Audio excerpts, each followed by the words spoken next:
നമസ്കാരം, വിപ്ര ന്യൂസിലേക്ക് സ്വാഗതം. ഇന്നത്തെ പ്രധാന വാർത്തകൾ. കേരളത്തിന്റെ കടമെടുപ്പ് പരിധി കേന്ദ്രം വെട്ടിക്കുറച്ചു. നിയമസഭാ തിരഞ്ഞെടുപ്പിന് 2 മാസം മാത്രം ബാക്കി നിൽക്കവെയാണ് കേന്ദ്രത്തിന്റെ ഈ നീക്കം. 12.516 കോടി രൂപയിൽ നിന്ന് 5.944 കോടി രൂപയാണ് വെട്ടിക്കുറച്ചത്. തിരഞ്ഞെടുപ്പ് മാസങ്ങളിൽ ഇത് സർക്കാരിന് വലിയ പ്രതിസന്ധി ഉണ്ടാക്കും. പ്രതിപക്ഷ പ്രതിഷേധത്തിനിടെ തൊഴിലുറപ്പ് ഭേദഗതി ബിൽ പാസാക്കി സർക്കാർ.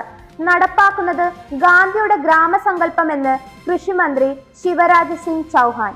ബില്ല് കീറിയെറിഞ്ഞ് പ്രതിപക്ഷം. മഹാത്മാഗാന്ധിയുടെ ചിത്രം ഉയർത്തിപ്പിടിച്ച് പാർലമെന്റിന് അകത്തും പുറത്തും പ്രതിപക്ഷ പ്രക്ഷോഭം. നെടുമ്പാശ്ശേരി വിമാനത്താവളത്തിൽ Jeddah Karipur air India express അടിയന്തര ലാൻഡിംഗ്. 160 യാത്രക്കാരാണ് സഞ്ചരിച്ചിരുന്നത്. എല്ലാവരും സുരക്ഷിതം. കരിപ്പൂരിൽ ലാൻഡ് ചെയ്യേണ്ടതായിരുന്നു. ജിദ്ദ വിമാനത്താവളത്തിലെ റൺവേയിൽ വെച്ച് എന്തോ വസ്തുവിൽ തട്ടി ടയർ പൊട്ടിയതിനാൽ മുൻകരുതൽ ലാൻഡിംഗ് മാത്രമാണ് നടത്തിയതെന്ന് എയർ ഇന്ത്യ വിശദീകരണം നടത്തിയത്.